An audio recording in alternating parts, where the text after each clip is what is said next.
Well, just wanted to make a quick video. Haven't been on for a while, so I haven't really gotten a chance to watch people's videos. I've had problems with my internet. And, so many things have been coming into play, so really haven't had much time. And I'd like to apologize to you all. Sent out some gifts this past week to certain people. Hopefully you get it. Hopefully you'll enjoy it. Still going to be sending out more stuff. It's been just taking me some time. I had a lot of physical issues with diabetes. Well, I'm just trying to wing it, trying to figure out what I'm going to do for my next video, because it's getting kind of not tiresome. I enjoy the music, just don't get a lot of views, and I don't get out to do music videos like I like to. And I'm, me and Veronica, well, we want to get back to doing some videos, hopefully, one of these days. You see, I'm way out in the woods. Cold as hell, too. Hey! Whoa, what the hell is that? Oh, I thought it was a Bigfoot.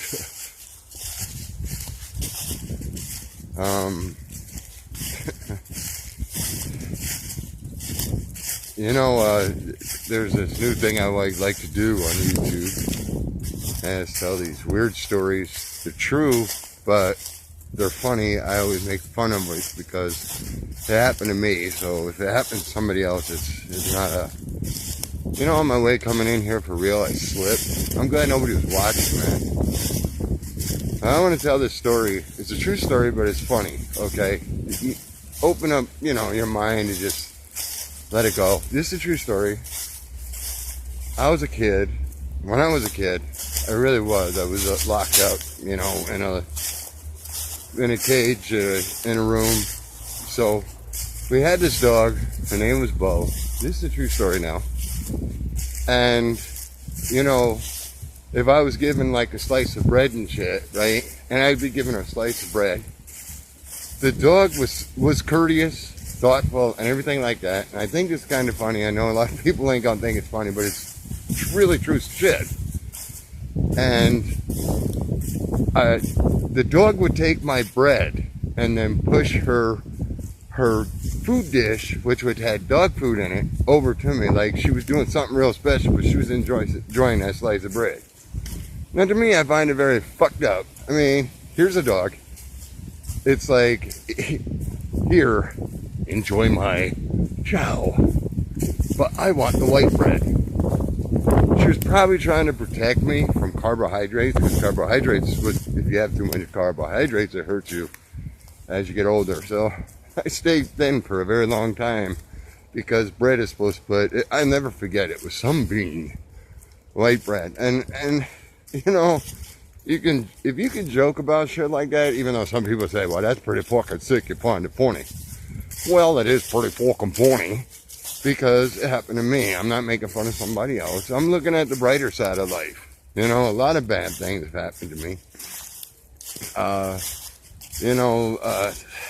I laugh at my pain too, because I do this shit with which my daughters think I'm pretty fucking grossed out about, where I take a shot, and at the time I was taking these needles that wasn't on the pin, and I would turn around and I would act like I was, because I am an Indian, and which is another fucked up story. And is what I would do is act like I was just shot by an arrow, and the needle would stick out of my gut, and I would walk around, I've been shot for the dart, I'm going to die. And my kids would look at me like, Dad, you're a very sick man. And it's true, I am fucking sick, because I think of all kinds of shit, like, I pick on people and shit like that, I just do it jokingly. But I don't never mean to hurt anybody's feelings. I think the one I picked on so much that she don't even want to be around me anymore is Veronica. Because I fuck with her every time I get. But I do have to tell you this story. It's a true story. It's a funny story. Stephanie was with me at the time. It really did happen. There's no lie about it. And I believe to this day that it was a setup. And it was funny. I never got mad about it because, you know what? I said, touche, she finally got me back. I was going in my coat pocket one day, and I'm standing there, and I'm saying, geez, what's this in my pocket? This is great. You know, this is like, I left something in my pocket. Maybe it's money. It's a bag, you know. It's fucked up. I go into the bag, pull it out, and I put my hand, getting ready to put my hands in, and you know, once you know, it was Veronica's underwear in my pocket. I wasn't going to look to see if it was dirty or clean, but just that excitement for that 30 seconds to come to find out if somebody's drawers in my freaking pocket. And I found it fucking funny. She was embarrassed, you know. I don't even know how they got in there. She says, oh, I must have forgot them in there. Well, first of all, I don't think so, because of all the tricks that I pick on her, the pranks I do, I think she paid me the fuck back. That's what I think she did. But I like to tell stories about the things that have happened, even if they're horrible things that have happened. I mean, people are going to say, well, it's kind of sick, you make fun of it. At one time, I couldn't deal with shit like that, you know, I couldn't even talk about it. Lately, I've been, you know, talking more about the things that have happened, and, you know, as a kid, you're in a cage, and you're with an animal or animals, and, you know, just the way people were back then, you know. Some people are very cruel, and you make fun of it. You don't sit there and cry over it, and I'm going to do this because I'm on disability now, and I'm going to be disabled because this happened or that happened. No, you take a stand, man. You stand up, you stand tall, and you keep walking, you know. I'm not a great person. I think I'm a good person. I care about people, always will. I still work. Keeps me busy, keeps me on my toes. I want to sit home and think about, oh, I had this terrible life. I got smacked down. I got my ass beat. Got busted open.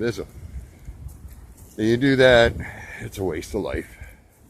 If you take the bad things that happen to you and turn it into a positive, maybe you can help other people. And especially with abuse, any type of abuse, you take that, you take it out there. You sure make jokes about yourself. It's okay. It's the way you handle things, you know. Do you want to sit there and cry about it? Shit. You don't want to cry about shit like that. You don't want to push it off. Nobody wants to be around you if you're always miserable and there's darkness. They want to see happiness. And, you know, my songs tell my story. They should be more of a storytelling. It shouldn't even be a song. And a lot of people don't watch my videos because they don't get the... I'm trying to make a point in a lot of them. Sometimes I just like to have fun. And, you know, I have my crazy days, drug days, and the one thing I regret, if we were talking about regrets in your life, I would regret not being a nurse today. I regret it because I lost my temper, I couldn't keep my cool, and I lost my license because somebody decided that they felt it was pretty fucking funny to stab me 19 times. You know, I got holes in my body that weren't supposed to be there, and you know, and I couldn't control my temper, and I just pretty much destroyed the son of a bitch. And I won't hesitate. If I don't hurt people, but you hurt somebody I love and care about, or you do something crazy, it's the only time I'll become violent. I'll try to walk away from violence. 'Cause you know, it's almost December, and I mean, it's cold out here, but I love it out here. This is nice. This is my sanctuary.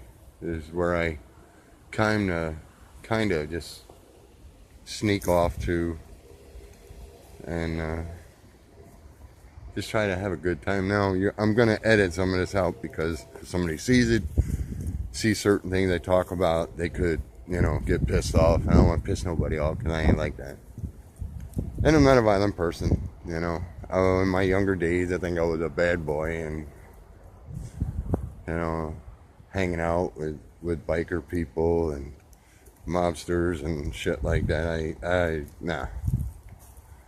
I didn't do it for a long time. I pretty much always stayed quiet.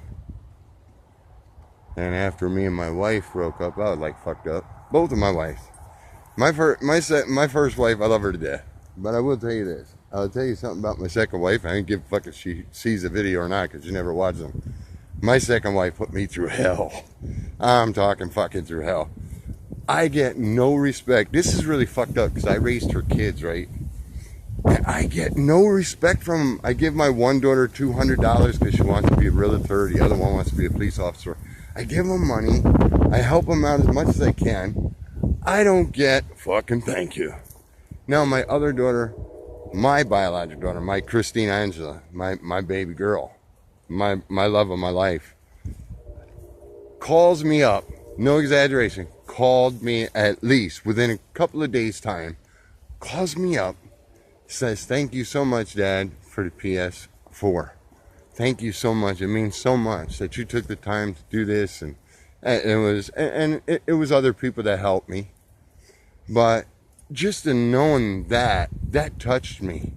Shows that the morals and values that you put into your children, and what I gave to Christine, I gave to the other two. And I never understood, and I never will, how is it that my biological daughter could sit there and have this, and the other two were taught the same thing. But you know what, I think there's disability going there, because they can't even hold on to a relationship. My daughter's been with the same guy for 4 years, whether I like him or not, and she, you know, she runs a trucking business. She has a house up here, she has a house down in Florida, and she's doing so well.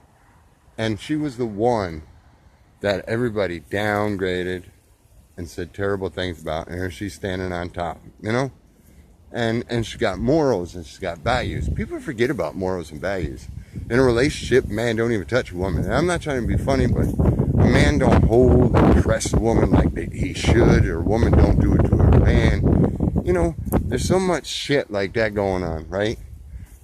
When I see my woman, always have and always will, I show them affection. I show them love. If I was with a woman who didn't show me that shit, I wouldn't be with her. Because you do it together. When one's sick, you look out for him. It's just the way it is. I don't like nobody taking care of me, so I have a real bad problem with that.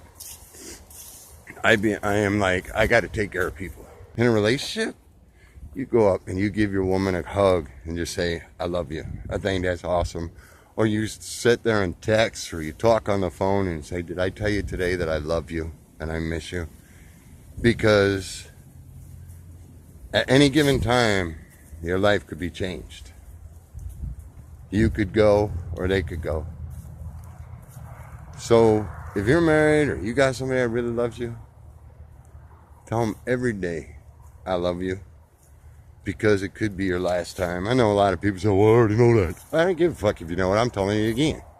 Because we forget, we're so out of touch with love, morals, and values. We're so out of touch with so many things today that we need to bring this shit back. It's all about greed, money.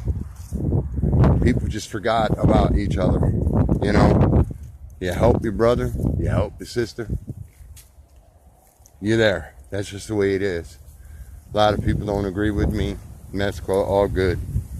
But that's my belief.